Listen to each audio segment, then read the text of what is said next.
So I know they've got this podium set up, but I'm going to try and wander around because I like to move when I'm talking. And it's sort of that loss that I could have been a talk show host. I could have done it.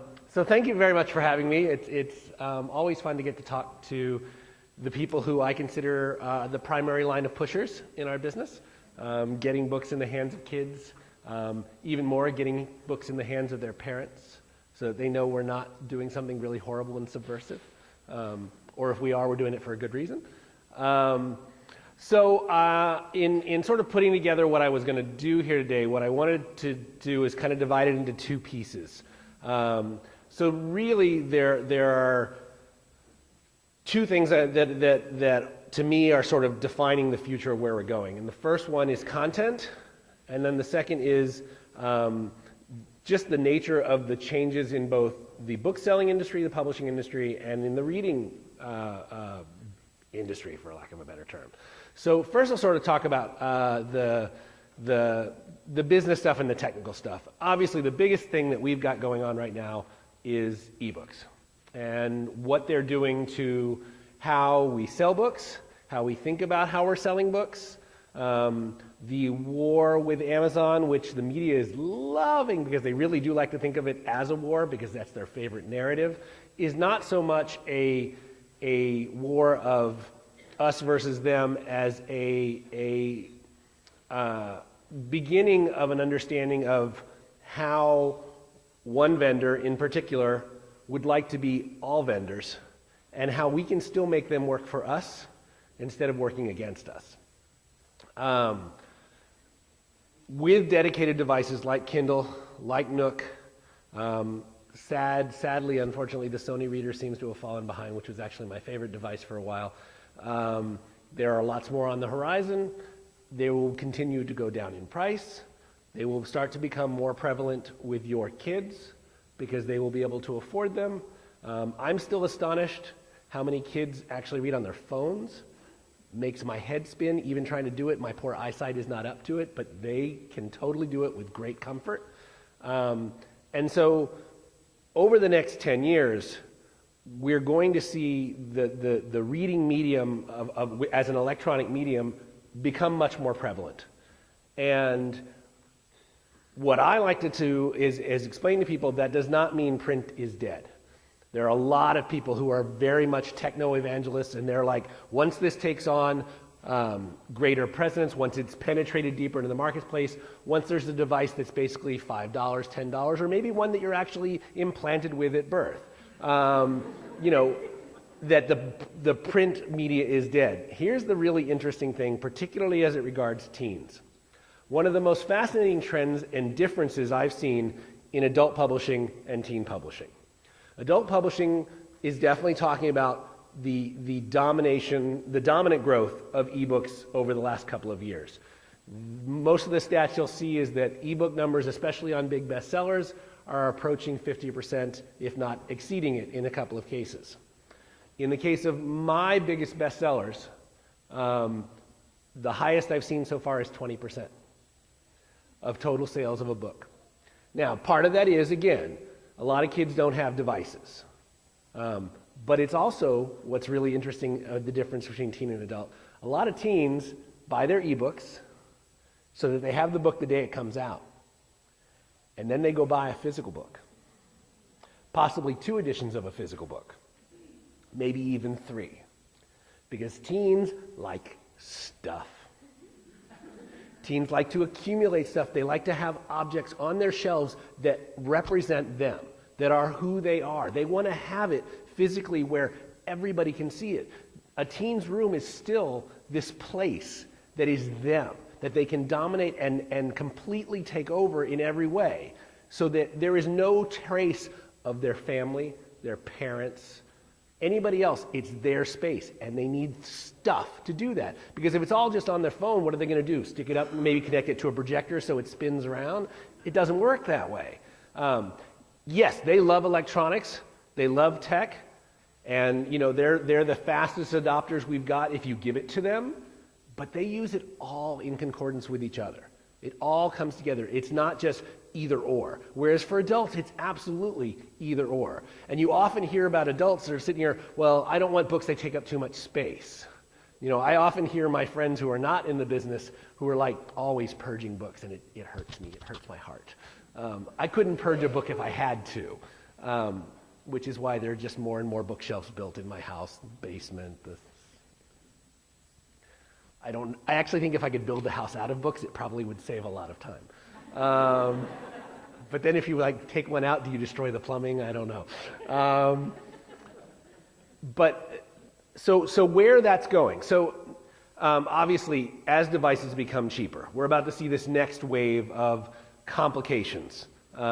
Kindle Fire is going to start the tablet wars all over again. Will Apple respond? Will the iPad drop in price? Will it become a better reading device? B&N's now starting to leak information about their competing tablet. There are several independent companies developing interesting tablets, including the one I'm most excited about, which is actually a flexible tablet. It rolls up. I want it really badly because I love tech. So that's sort of the next thing. Now, what has recently happened in the news? Sort of the beginning of the content fighting. Part of the launch of the Amazon Kindle, they did a deal with DC Comics, allowing them exclusive access to DC's 100 best-selling comics and graphic novels. In reaction, Barnes & Noble and later Books A Million pulled all physical sales of those books from their stores, physical copies of those from their stores, because if they can't sell them electronically, their policy is, well, we won't sell them physically either. It's a strange move. It's a strange move by DC. And it's a totally understandable reactionary move from B&N and Books A Million. Everybody's got to now start pissing on their bushes and defining their territory. If they don't, they're going to lose and get left behind. So are more publishers going to decide to work exclusively with Amazon? I don't think so. I think this was an interesting test case by a publisher for whom book publishing actually is the least of what they do. DC's really more about movies than they are about books anymore. So would Penguin do an exclusive deal with Amazon? It's one of those things where you sit here and go, on the surface, it seems like an absolute no-brainer, no way. Why would you want your books on the shelves only at one supermarket chain instead of every supermarket chain? Because what about the markets that don't have that supermarket? Now, yes, Amazon is on the web and is everywhere, but there are still a lot of people who do not actually have regular internet access. And where does that leave libraries? And that's one of the next big questions is there's this we were buzzing about it last night, and I need to read up some more because the news sort of hit the web yesterday about Amazon Prime's program allowing members of Amazon Prime to borrow books from Amazon. As long as they have a Kindle, they can borrow a book. So what does that mean for libraries? What does that mean for publishers? Are authors going to get paid for those? And this is right now we are standing on barely frozen quicksand. Every morning there's some headline that impacts what we do and affects our decisions on how we're going to publish and what we're going to do next. As creators of content, publishers are trying to stay ahead of this too. We started to use social media a lot better, both for promotional and advertising purposes, but also just in terms of making sure people are aware of what we're actually doing, what books are out. Authors, many of whom are very, very savvy on social media, are figuring out how to work that. So technology has always been actually a part of this, and what you get in the media whenever they talk about stuff like this is these screaming headlines about how this is the end of the world as we know it. Because those are media memes that actually track, and that's what they want to do. They want to make people read what they're doing. But it really is more about how are we being sort of forced to leap rungs of the evolutionary ladder a little bit faster. Fortunately, overall, even though it doesn't look that way, publishing is actually pretty fleet of foot. we're pretty good at adapting and pretty good at sort of recognizing big global changes. Now, we sometimes take a little longer into implementing those changes. One of the biggest changes I think we have and that you'll see as librarians is, as of the end of this year, maybe there's one more season for a few people, no more print catalogs. Publishers just aren't going to do them. And I, for one, think this is really a great change because it's dead trees for nothing, because most of those catalogs ended up in landfills. But what I think is really cool is how the publishers are starting to implement the new way to get that catalog information. I know Simon & Schuster, Penguin, I think Macmillan will, but I know Simon & Schuster and Penguin at BEA this year actually had a poster on the stand at their booths with a QR code. And you came up with your smartphone, and you had their catalog on your smartphone instantaneously. This is the way we can use this stuff to really help us. The same thing, I think, is going to work out with ebooks. In terms of, this is yet just another way. I mean, it's for some of you who knew when this happened, this was the exact same argument that we heard with the creation of the mass market paperback. The mass market paperback was going to destroy hardcover publishing forever.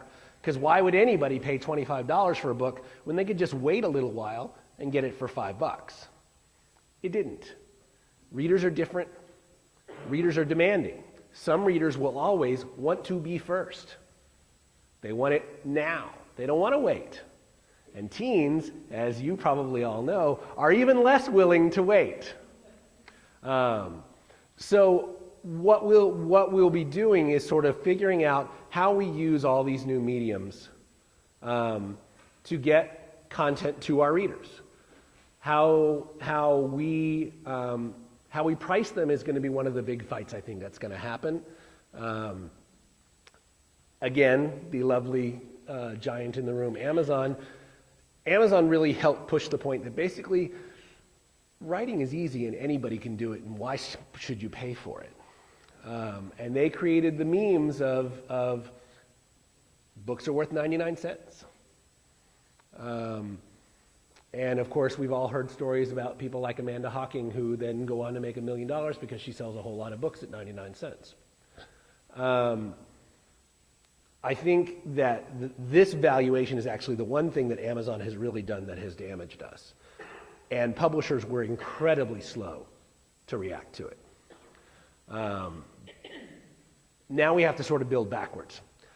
Ideally, what I, as agent, as a protector of my authors and their rights, what I would like is an evolving ebook price. You know, the prevailing wisdom is that ebooks cost less than print books. It's not true. There's no way they do, because everything we have to do for that original book, we have to do for the ebook too, except for actually physically printing it, and physically printing it is the least of our costs. Our overhead on staff, marketing, advertising, editorial, promotion, everything still goes into the ebook price. Now that's what most people don't understand, because what they're getting, they can't do anything with. If you are a Kindle reader or you're a Nook owner, and you know, one of the things that we all love about books is loaning a book to a friend. Now they're trying to create these things that allow you to trade a book once in a while. Nook is very limited. Kindle is a little less limited, but is still weird. Because of course the bottom line with both of those devices, you don't actually own the book. And this is the other big fight that is going to take a long time to sort out, because of DRM issues and other rights management issues. What are you actually buying when you buy an ebook? You're buying the right to read it on the device you bought it on. Some allow you to sell it on multiple devices, but most it's the one you bought it on. So that's certainly going to be something that the tech side of the business is going to have to figure out, and I honestly don't know where that one's going. I suspect it will be just like what happened with iTunes and the music industry, where originally iTunes, of course, totally dominated the scene, quickly grew up and became the media market for music. Charging 99 cents, but you didn't own the music. And then they got rid of DRM, increased the price, didn't hurt their market share at all. They're still the dominant form for downloading music. Something like that will happen for us too. How quickly or how slowly, I honestly don't know. But then the other thing that I think is intriguing is the nature of how we get content to readers using multiple devices. And what Amazon is trying to do right now is basically becoming one-stop shop for everything. And so they have now positioned themselves as a publisher of content. Nothing weird and new. B&N has been a publisher for a long, long time. But the way Amazon is doing it is so visible and so in your face and so appealing to those closet writers that we all know, those people who are like, I'd do a book if I could just, if I had control. And of course, we have a lot of people out there talking about how you can publish tomorrow. Why wait for these people in New York to do it? You can put your book up and start making money right now. We've all heard this kind of snake oil salesmanship for a long time in a lot of other places. But this is really interesting because I think if everybody in this room, probably, if it's not you, it's someone you know, it's someone in your family, your best friend next door, who said, you know what? I'm thinking of writing a novel. A lot of people want to put their stories out there because every person on this planet has a story. And here's finally a way that every single one of them can tell their story and actually try and profit from it.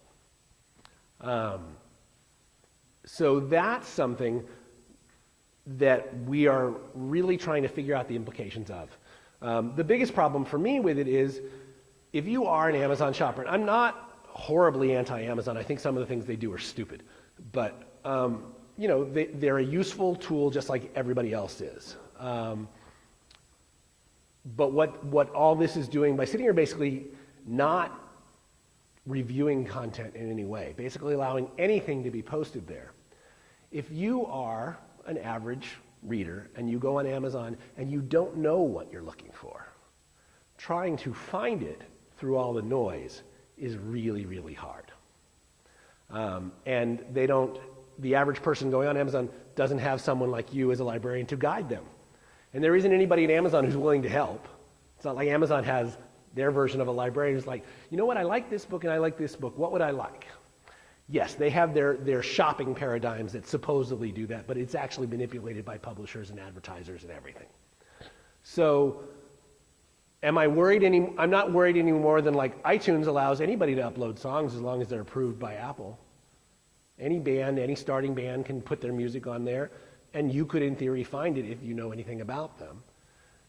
I'm not worried about that as much in terms of will it drown out the real professionally edited books, the good stuff.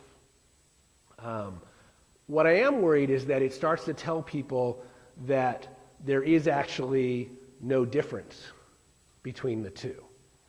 Whereas with a home recording studio, you can record a song at a level that any band could do with a professional record label deal and put out a quality product. Writing requires additional help. No writer is good enough that they do not need an editor. I don't care who they are. I don't care how long they've been doing this. Without an editor, no writer can produce the best work that they possibly can. So we actually require a lot more hands-on than many other creative outlets do. And so that's what I'm worried will potentially become the idea. Working with teens, teens write. And many of them want to be published. I get hundreds of queries every month from 15, 16, 17-year-olds who are like, I want to publish my book. And because I'm a teen, I can speak with an authentic teen voice. They're not ready. Sure, there are exceptions. There are going to be young writers who are super talented and super ready and willing to work and edit and revise and get better. But that's where I see Amazon being the problem child in the room at the moment. the technology thing is going to sort itself out because it always does, one way or another. And I suspect what we'll end up with 3 or 4 dominant devices that everybody's got to have. Same we have with the phones right now. You know, you're either a BlackBerry person, you're an iPhone person, or you're an Android person. It's fine. They all coexist. They all play nicely together. You choose your favorite and you go. You can get any content on any of them. For the most part, they don't limit what you can do. That's limited by your network or whatever your deal is. We'll end up with something like that. And I think libraries will end up finding their integration point with those as well. Because we will figure out how you can go into a library and borrow a book on whatever device you happen to have. And that'll all be fine. So again, it'll all still be back. It'll go back to the same thing. You know, if you think back to the 1800s, Dickens was considered crap. Now it's considered a classic. It's the same thing. We constantly evolve. So all we have to do is make sure that we keep producing great content. So that's sort of the next thing, is content. Now, YA seems to be the lovely little easy, let's kick them in the balls again. We are a simple target because the adult world in general, outside of this room and other rooms like it, hates teenagers. They hate them. They hate everything about them. Their very existence makes their lives harder in their heads because they feel like teens get to dictate all the trends. Teens make things popular. And of course, if teens made it popular, it sucks. So we look at something like Harry Potter. Was kid driven? Absolutely. Was kids giving Harry Potter to their parents? Was teachers reading it and sitting there going, you know what, this is pretty good, and giving it to their friends? Was librarians saying, well, I told you so? And all of a sudden we had an overnight sensation. And all of a sudden it was okay for anybody to read Harry Potter. And that was all well and good until something else came along. Until Twilight came along. How dare you read crap like that? Harry Potter's okay, but Twilight, that's crap. And then comes the Hunger Games. All right, Twilight, fine, but this is great. This is what they like to do. They like to co-opt things and try and take them away from those of us who found them first. It's fine, let them. But what's happened now, and what a lot of people seem to think has actually become a problem, is the way the booksellers have adapted to this marketplace. Publishing, what a lot of people do forget from the outside, is a business. Our job is to make money. There are very few writers who sit here and go, I just want to write a book. I don't actually care if I earn anything on it. Those are the ones who are going direct to Amazon. Most writers have a story to tell, and they would like to get paid for it because they'd like to do that rather than the day job they've got. So with the idea that there is an incentive to make money, that's what we're doing this for. We, just like any other industry, we see something working, we copy it. And it's real easy to drown in whatever the trend of the month is. But what happened recently, one of the things you'll often hear about teens, and I know Cindy and Lynn mentioned it earlier, YA is thought of as a genre in itself. It's not a genre, it's a category. What's really always been great about YA, as it's grown up over the last 20 years tremendously, we can publish anything and shelve it in YA. We don't have subdivided sections. We don't have the science fiction and fantasy section, and then the nonfiction section, and then the literary fiction section, romance, whatever. We don't have all those categories until about a year ago, B&N decided, you know what? We need a paranormal romance section. And because there's a lot of paranormal romance, Well, but there are some things we don't really know that it goes there, so we'll create an adventure and fantasy section too. And not only will we create these two sections within YA, we'll make them the only really two sections that exist anymore. And then we'll shove some other books over here. But if there's an author like, say, Maureen Johnson, who's written contemporary lit, but now she's done a paranormal, where do we put it? Oh, we'll stick it over here with a contemporary. So now if you're actually looking for it under the category you are actually shopping for, it's not there. They are going to actually have to adapt, because I actually think this decision has really backfired on them. Because, again, you as librarians know, one of the best ways kids find the books they want to read is they browse. And this kind of goes back to the whole thing I was saying about Amazon and how do you get through the noise to find what you want. But you need to be able to walk in and sit here and go, ooh, that looks interesting, pull it off the shelf and look at it. Not just because this is like this, so you will like it. You can always do end cap displays, and every one of you developed after Harry Potter hit, what to read after you read Harry Potter, what to read after you've read Twilight, what to read after you've read Hunger Games.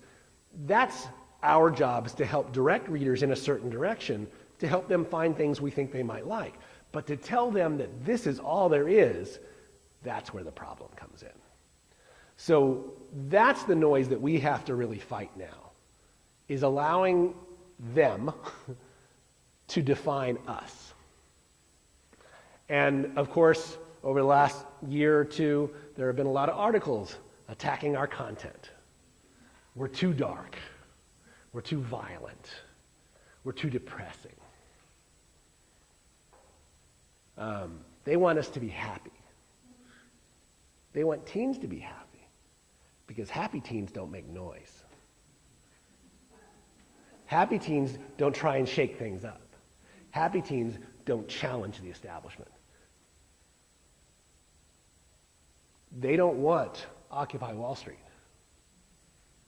They don't want people making a difference. They want everything to stay the way it is. And yes, I realize these are big, sweeping political generalizations.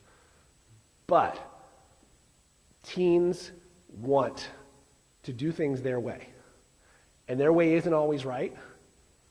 And we have to give them room to make the same mistakes that we did. As a parent, I have learned, as much as I would like to protect my kid from the things that I did that were stupid, if I keep him from doing those things, he'll just find something else stupid to do. So he can learn from that. You have to make mistakes.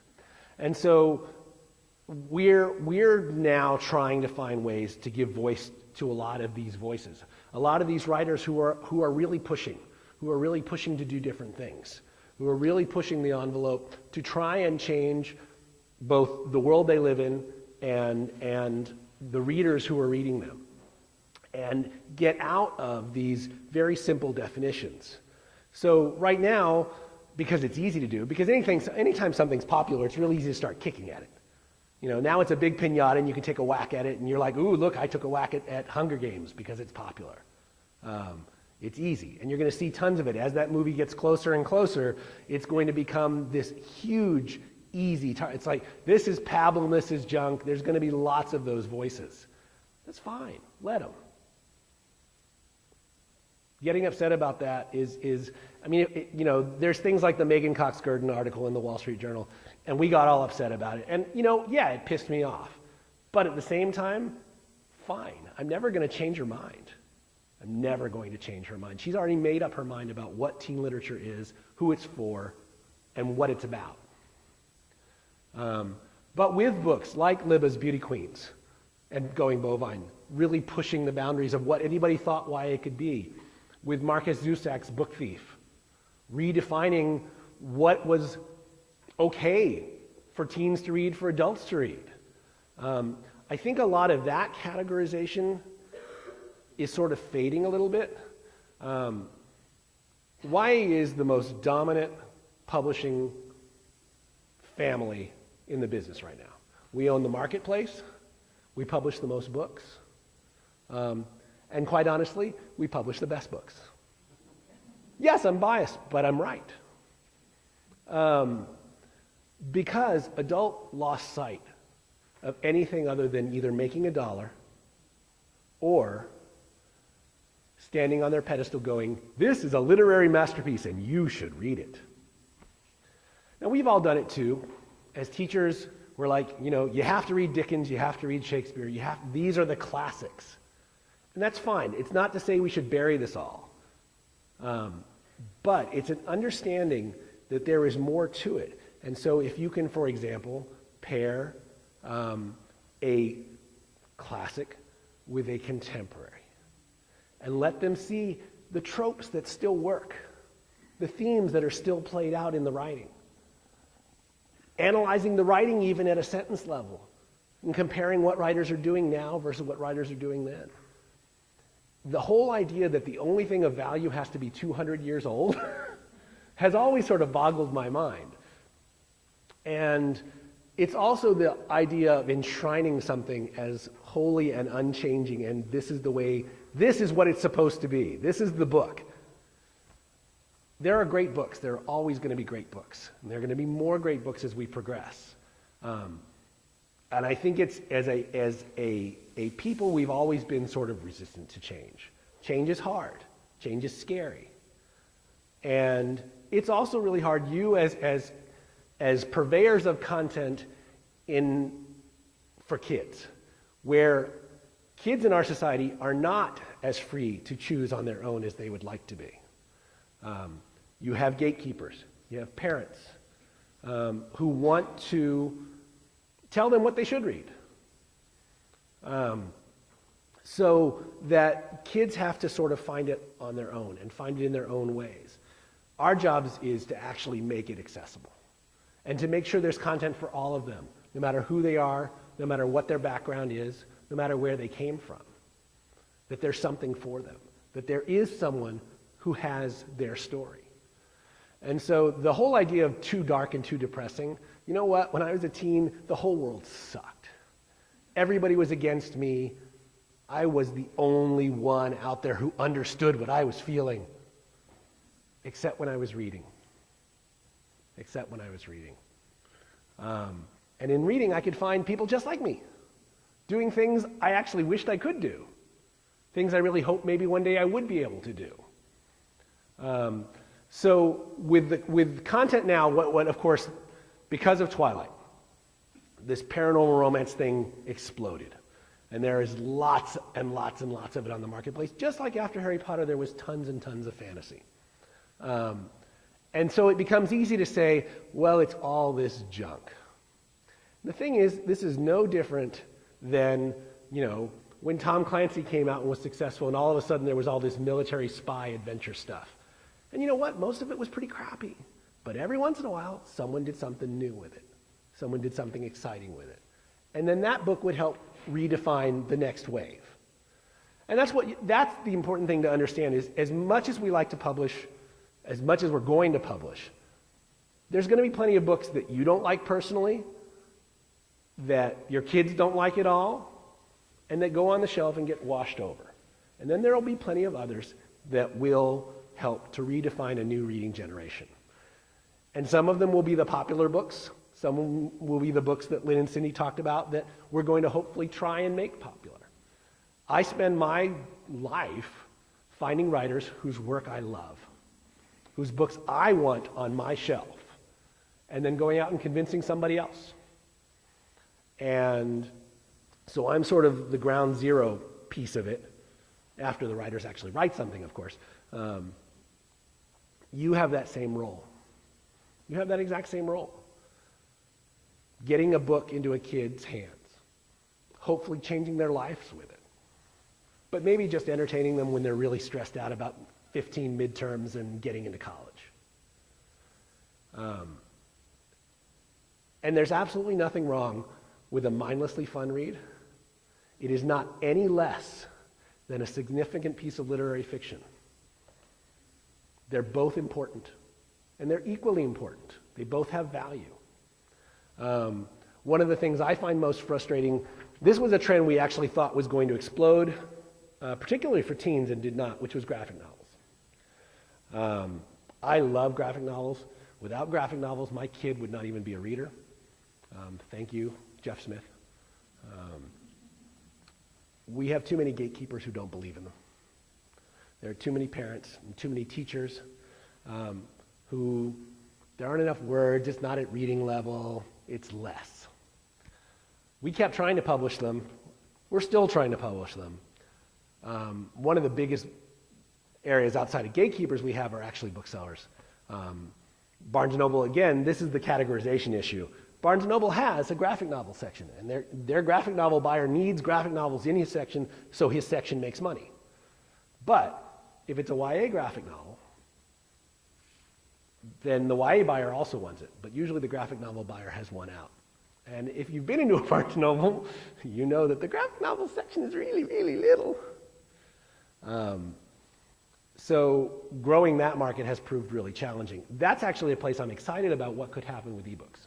Because the other thing is graphic novels generally are expensive.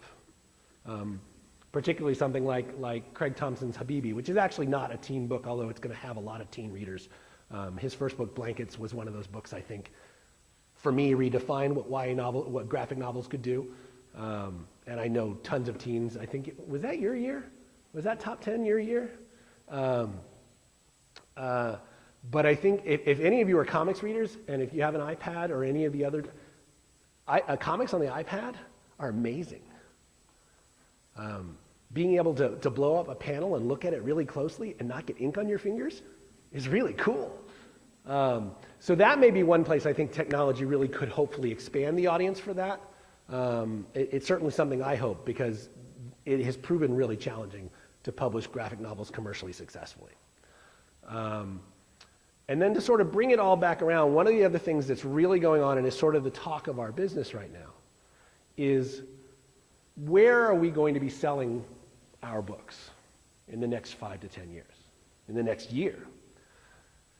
Borders dying impacted us really significantly. Actually, in some ways, more than we thought. Even though we were prepared for it for years, we saw it coming, we knew it was going to happen. But when borders closed, entire communities in this country suddenly lost a bookstore. And in some communities, it was the only bookstore they had. So someone's got to step into the gap.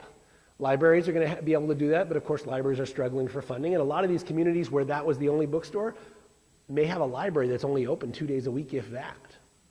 And teenagers, getting teens to go into a library is hard. So who's stepping in? Well, have you been to a Walmart or a Target recently? Both of them have tripled the size of their book sections. Target in particular has made really attractive book sections. This is a good thing, but with a caveat. They cannot buy as broadly as a dedicated bookstore can. As much as we hate B&N, for the most part, they do buy a lot more books than Walmart or Target ever will be, a lot more titles. So our job as publishers now, if we want to use them and not have them use us, is force books into them.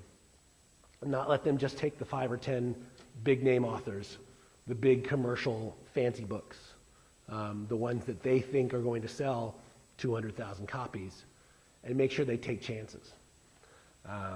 Part of that is education, educating their buyers about what we do, about what books to take. And in a lot of ways, that's what we are always doing. So they are, and I do not like championing Walmart in any way, shape, or form. But if they can help us get more books in the hands of more readers, and we can make them work with us, then there is good to be had here. They're not a big evil enemy. And then the other good thing is, hopefully, more independence. You know, it would be really nice to see an independent renaissance. And that person who just loves books and somehow manages to find a spot that the rent is not so outrageous that they can't afford to stay there.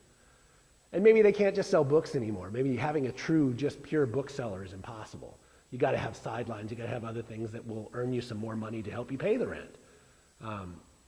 But there's the store, and now I can't remember, there's the adult writer who's opening a store in Nashville who basically just says, I don't care if I ever earn a dime on this. I need a good bookstore in my community that is all about books.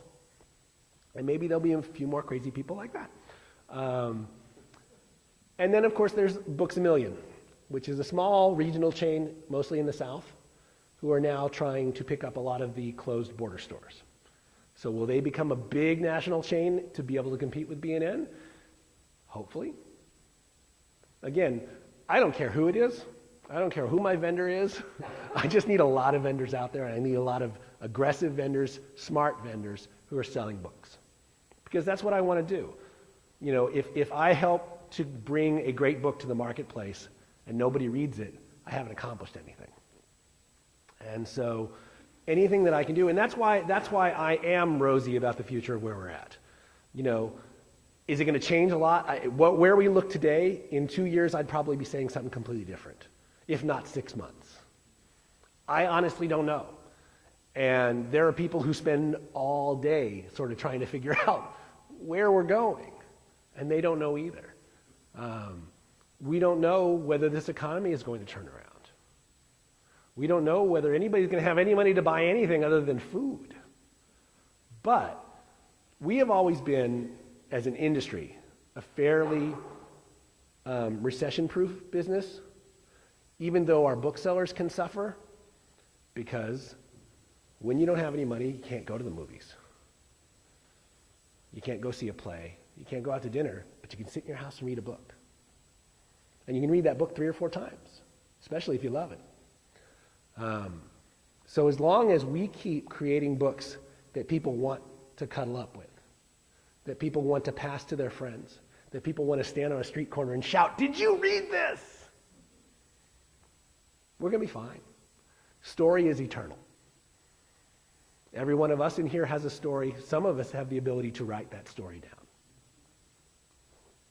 And as long as we make sure that we are doing that and protecting story,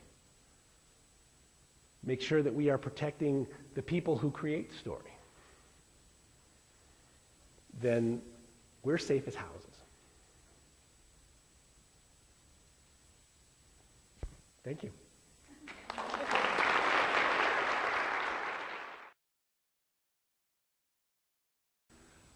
It's interesting you brought that up, because it was actually something I had meant to address. We've actually had that vendor always. B&N has total and complete control over what our covers look like. Always have. So it's no different. Now, the censorship issue is a little more problematic. And how we're going to play that out, I don't know. You know, again, they're not buying super broadly. They're buying, you know, the top 10, 20 authors.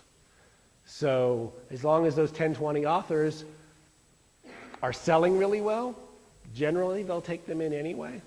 We haven't had as much pushback, but of course all it's going to take is some group to organize and go, "This book is bad," and Walmart will probably react to them. They tend to be a company that does that. They bow to that kind of pressure pretty easily. If they start to grow and become a more dominant bookstore environment, where people are actually coming and expecting those books to be there, again, they're a company that likes to make money. And if more and more of their customers are demanding something that they don't have, they'll carry it. For the most part. There's always going to be exceptions. But again, how does that evolve? Target doesn't have the same political issues, a few of their own. And that will play out in a certain way also. But I think the idea, again, content actually will dictate the market, and the market will dictate what the stores have to carry. As a general rule, I think that's what will happen. We'll have to see how it plays out.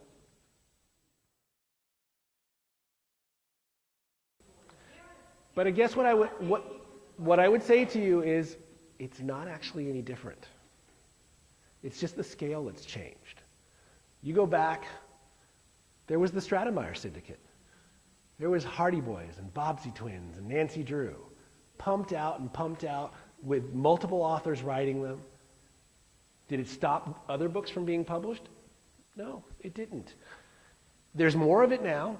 There's more of that kind of stuff, and that's where we have to work tirelessly to make sure the noise gets pushed aside for the readers who need it.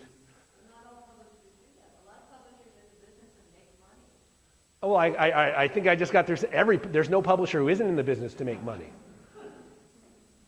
But we can take the money from a runaway success like Harry Potter, and look what Scholastic has done. They've expanded their publishing program tremendously. They added a graphic novel imprint. Their YA section is now actually competitive with the rest of the publishing industries. They didn't publish YA because that was outside of Scholastic's safety net. But now, thanks to Hunger Games, they can publish people like Maggie Stiefvater. They can publish the kinds of things that David Levithan is doing with his Push imprint because they have the safety net to do it, because they know these books are going to make money. So now we can publish Co Booth, who may not make a huge commercial impact, but whose books must be out there. And I still think it's true. It's harder to see. I'm not going to lie to you. It's harder to see because, first of all, the breadth of a publisher's catalog is significantly wider. We publish hundreds and hundreds and hundreds of books every season. Harper, the last time, I know I can't say this anymore because it doesn't exist anymore. I think their last catalog was about this thick. Yeah.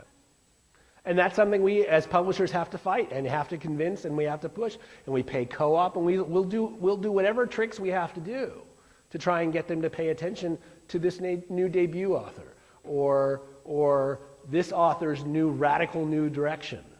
I mean, taking Libba from the Gemma Doyle books to Going Bovine was not an easy step. People want authors to stay where they are, including their fans. But her publisher supported it and was like, this is a good book. We need to publish this book. There's always going to be people publishing good books, and there's always going to be booksellers selling those books. The other thing that we're always talking about, what's the next big thing? That's a question I get asked all the time. What's the next trend? I have no idea, and neither does anybody else. Anybody who tells you, all right, so post Harry Potter, what's the next Harry Potter? Oh, it turned out to be Twilight? Vampire? Really? Okay. What's the next Twilight? It's Hunger Games? Okay, didn't see that coming. What's the next Hunger Games? Wimpy Kid?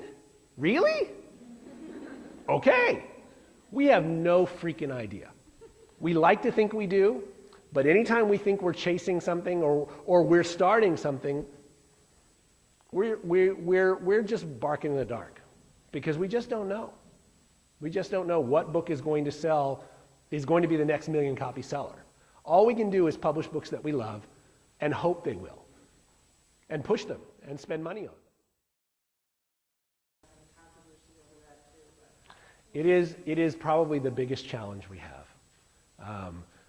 And it's not because, agents like me, editors, publishers, they would love to find it. People of color, authors of color, stories of color, LGBT, all of it, we actually really do like publishing it. The trouble is selling it. And it is a firm belief in the marketplace that putting a face of color on a book will limit its sales. And every one of them can find plenty of examples to prove their point. I think it's as much about us as a people as it is about marketing. I think today's kids are a lot more comfortable with issues of race and acceptance than 2 generations ago, but I still think it's absolutely a factor. And I don't know entirely how we overcome it, especially since right now we are deep, deep in a trend where photographic covers are the be-all and end-all. To do a non-photographic cover without people on it, it's actually really hard to even get the booksellers to take it because they're like, well, those aren't selling. This is what's selling, so every cover needs to look like this. That's why if you go into a bookstore right now and look at a large section of books, there's such a similarity in covers because honestly, there's only so much you can do with that photographic image. There's only so many poses for that person on the cover. There's only so many ways they can sit there.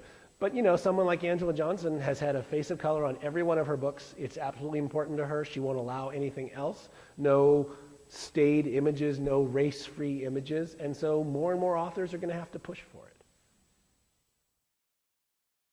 it. Does everybody know what the National Book Award controversy was? I'm hoping okay. Quick rundown. The awards were announced for the first time in a live broadcast The 5 nominees in the Young People's Literature Award category were announced. And 2 hours later, there was a sudden press release that there was a 6th title that was supposed to have been included. What it ended up being was that they had changed the rules this year, that the chairs of each committee would give the awards verbally to someone at the National Book Foundation, apparently without adding author and publisher information at all, and somehow the 2 titles, Shine by Lauren Myracle and Chime by Franny Billingsley, got mixed up. Chime was the book that was supposed to be there, Shine was not. And over the course of 5 days, 5 really awful, horrible days, we ultimately ended up in a place where the National Book Foundation came to Lauren and said, we need you to give your award back because we're going to strip it of you if you don't. And so she did. What was unfortunate, because this whole situation was bad enough, and how the National Book Foundation handled it was horrific, but there was a weird rumor that started that it was because of the content of Lauren's book. Lauren's book deals with a hate crime against a gay young man, and then a girl, his best friend, trying to find out who did it. And I do not think that was a factor at all. This was purely about incredibly stupid management. But it did start some interesting conversations. Again, my colleague Joe Monti and I, we talk about books all the time. We are always looking, particularly for lesbian fiction, which is incredibly underrepresented in YA. And the weird thing is, most lesbian fiction actually sells. But we still don't publish very much of it. We're actually much more comfortable publishing gay teens. I think some of that is, I think girls will read about gay boys. And in fact, often like to, if you look at the way that a lot of fan fiction writers like to pair up male members of various casts. I think they're very comfortable with that. With lesbian fiction, I think the boys aren't going to read it for the most part. So we need girls to read it. And a lot of girls who are certainly interested in experimenting will. And so that audience is there because our audience still is, unfortunately, mostly female. So we can publish it. And where I think we really need to see more of it is genre. I think we need more, Tammy Pierce plays with it, and there are certainly other writers who do, but I think we need more writers doing LGBT and people of color in fantasy, in science fiction, in dystopia. And there are a few. Recently, Dia Reeves, what's the first? Bleeding Violet, is that the first book, Holly? Yeah. Bleeding Violet, which is awesome. Character of color. And that's what we need more of. So, is that it? Okay. Thanks, Barry. Thank you.